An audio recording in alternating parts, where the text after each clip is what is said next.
Ito ang nagbigay ng pag-asa sa sambayanang Pilipino. Nangako siyang bubunutin ang ugat ng korupsyon sa flood control at sa national budget. Nangako siyang aalamin kung sino ang mga masterminds. Nangako siyang walang sasantuhin. Katotohanan, Wala daw. nasaan ang komprehensibong ulat ng ICC? Wala. Nasaan ang listahan ng mga mastermind? Nasaan ang mga nakinabang sa trilyong pondong pinag-uusapan? Bumuo ng Independent Commission on Infrastructure, ngunit hindi ito nabigyan ng sapat na suporta. Nagbitiw ang pangunahing opisyal nito tulad ni Sec. Babe Singson at Rosana Pajardo. Tumigil na ang operasyon nito. Wala man lang nailabas na ulat. Wala. Nangako rin ng Pangulo na bubuo ng Independent People's Commission ang Kongreso. Ginawa pa itong priority legislation. Hanggang ngayon, wala pa ito. May itinatago ba ang Pangulo? Ayan.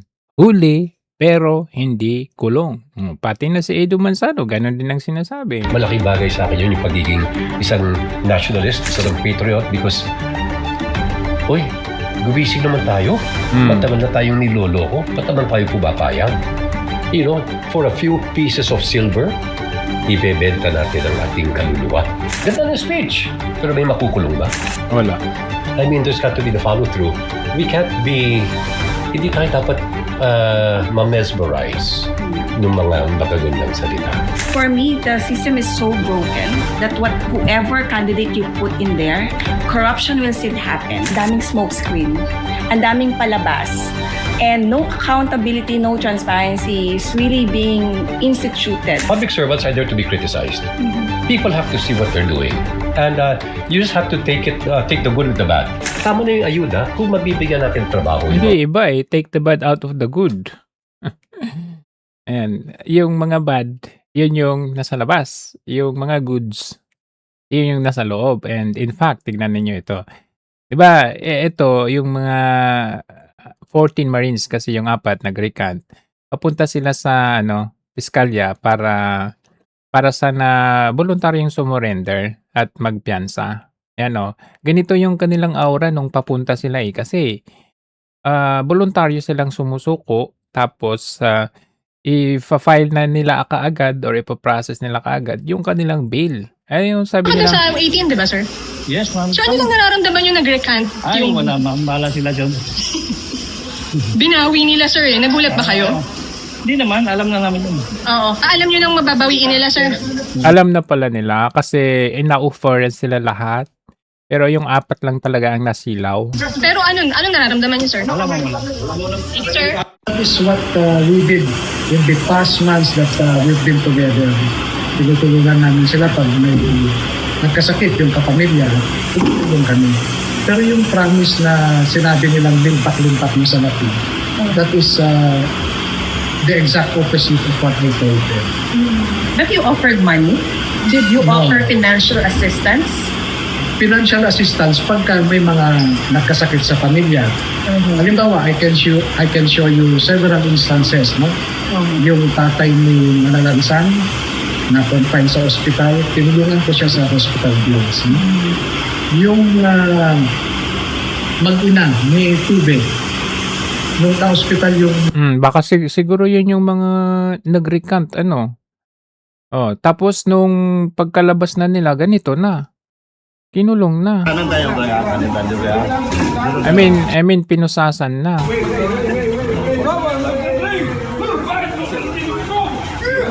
Ibang klase. Dito na. Pauli. Pauli. Pasok ka doon. Yes, sir. Yes, sir. Pikas. Ibang klase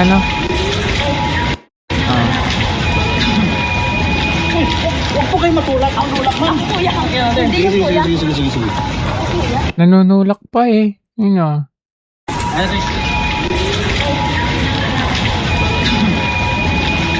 Huwag po kayo matulak. Ang tulak ma'am. Sige. Sino yung nanulak?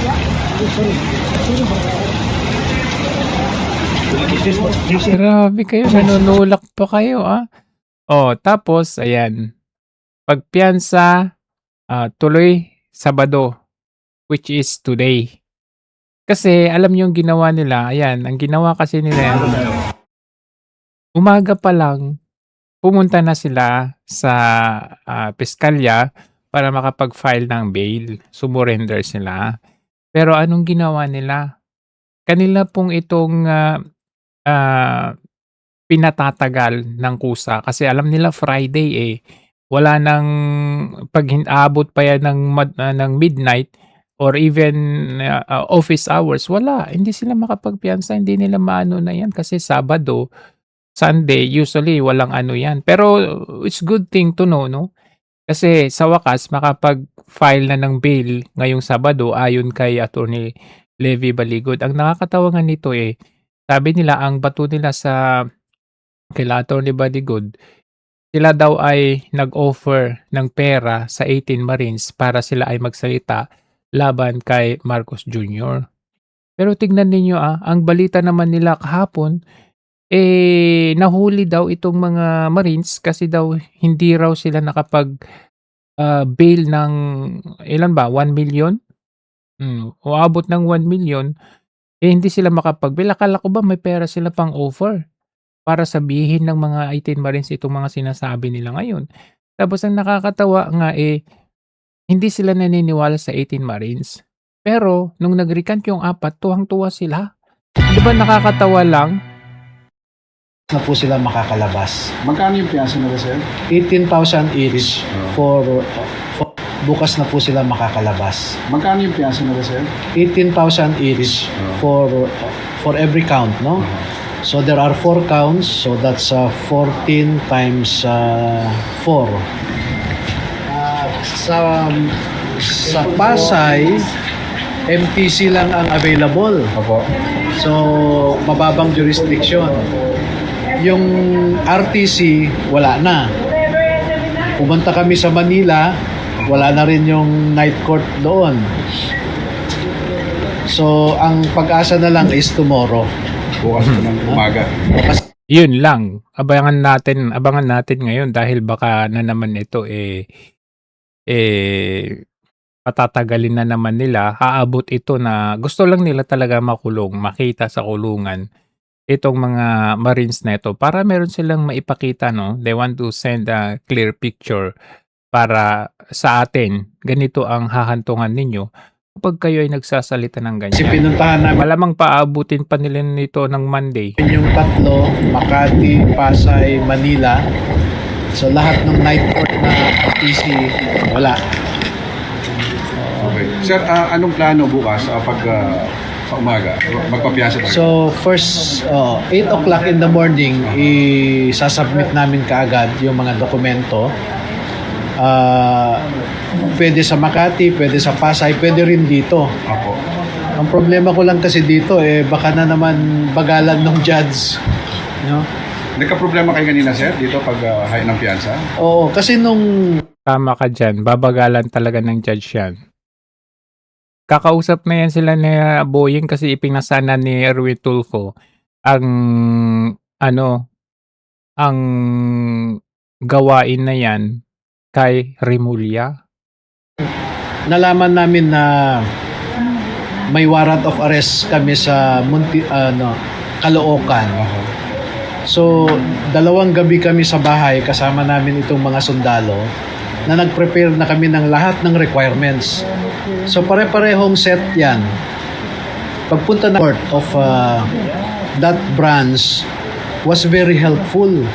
Siya pa ang nag-follow up at nag-request siya na bilisan ng OCC yung processing. Wow.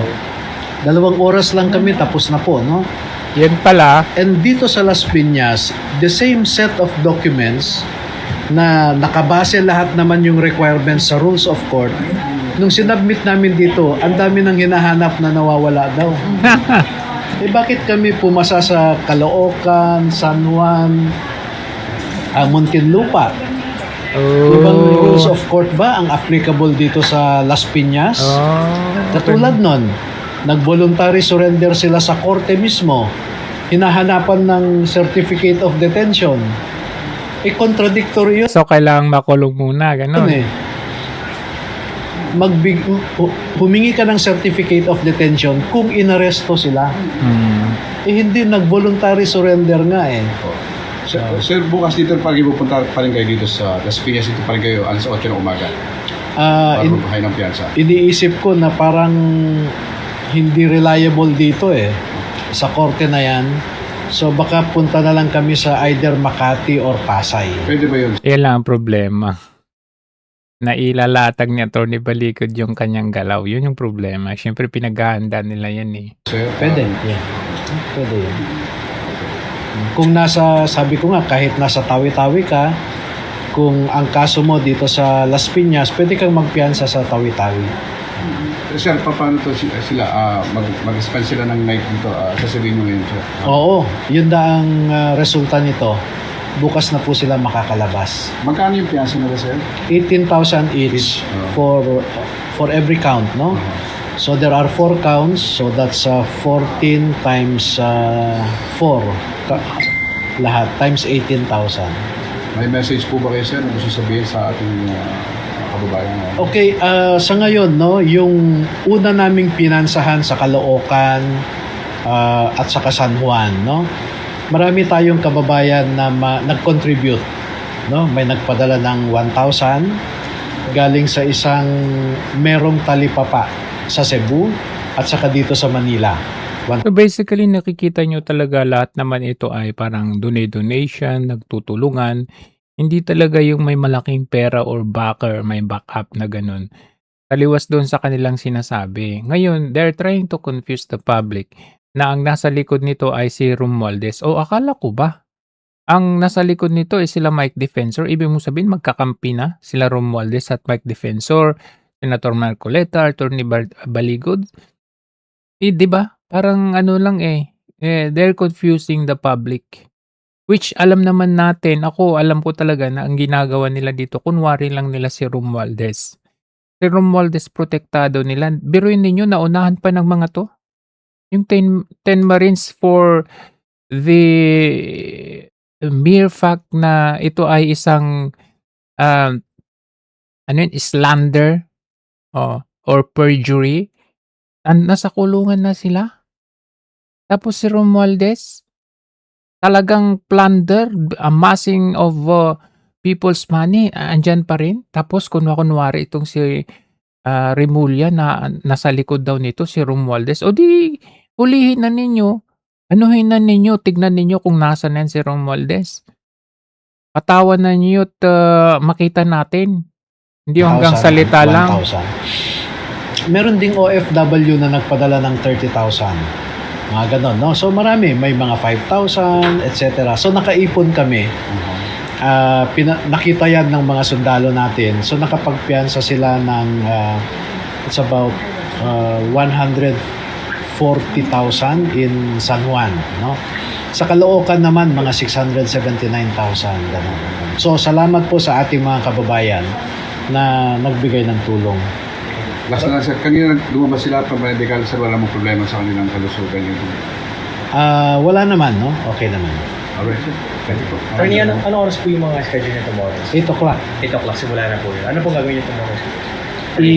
Isasubmit namin yung mga dokumento na yung required talaga na set of documents, no? Meron kang barangay certificate that you are a resident of that barangay. May sketch ang bahay mo. Na dapat pirmado ng barangay captain, no? So yun lang.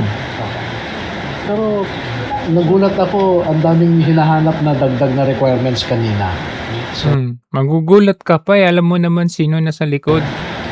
Attorney, dito po, iliwanagin na po natin. Dito sa warrant na inilabas po sa Las Piñas Court, hindi na po kayo isinali. Pero isinali po kayo sa pag-file nila Trillanes. Ganun po ba? Hindi ako kasama sa mga akusado dito. Kasi perjury, so hindi naman ako pumirma sa affidavit, no? Pero yun ang gusto ko pong sanang maintindihan ng ating kababayan na yung Office of the Ombudsman nag-conduct talaga ng factual investigation. In-examine lahat itong 18, no? At kumbinsido si Ombudsman, no? Isipin mo, 8 abogado. Kumbinsido nga talaga kasi ginamit nga yung affidavit ng 18 Marines laban kay Martin Romualdez. Ang sabay-sabay na nag-e-examine sa kada isa. No, parang kino-cross-examine ang kada isa. No? 8 abogado yan. And they were supervised by 1 assistant ombudsman at saka isang chief of a field investigation bureau. No? Mga senior na abogado. Kumbinsido sila. At lalo silang nakumbinsi noong nag-walkthrough ang mga ito. So isinakay sila sa van, ang sabi, ituro mo sa amin kung saan kayo nag-deliver sa loob ng Forbes Park. So napuntahan nila. Kung hindi ka talaga nakapunta, hindi mo alam yun sa Forbes Park yung mga iba't ibang addresses. Oh, kita nyo? Tapos ngayon, palalabasin nilang sinungaling, tapos ngayon, ikukulong nila. Kaya talaga makita mo talaga ibang klase talaga itong ginagawa nila. Tingnan nga natin yung kahapon pala, sila ay talaga nga naman nangyari.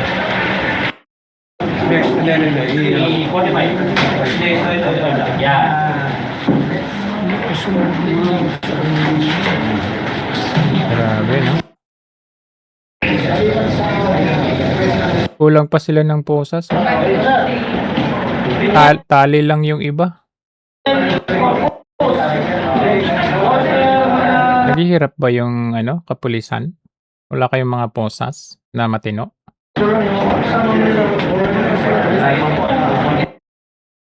Pasulod sila, kami kayo pasulod man. Wala din naman sila pasigli. Tumawag na. Siyempre hindi ko pwedeng sagutin. Si Bukay, Mitran. Tumawag din. Hindi pa pala sila nahuli nito. Nagpa-press con muna sila. So anyways, ayan, abangan natin ngayon. Kasi tignan natin, sabi ni Attorney Baligod, ipaprocess daw nila ngayon. Tignan lang natin. Kasi malamang ang gagawin nila dito ay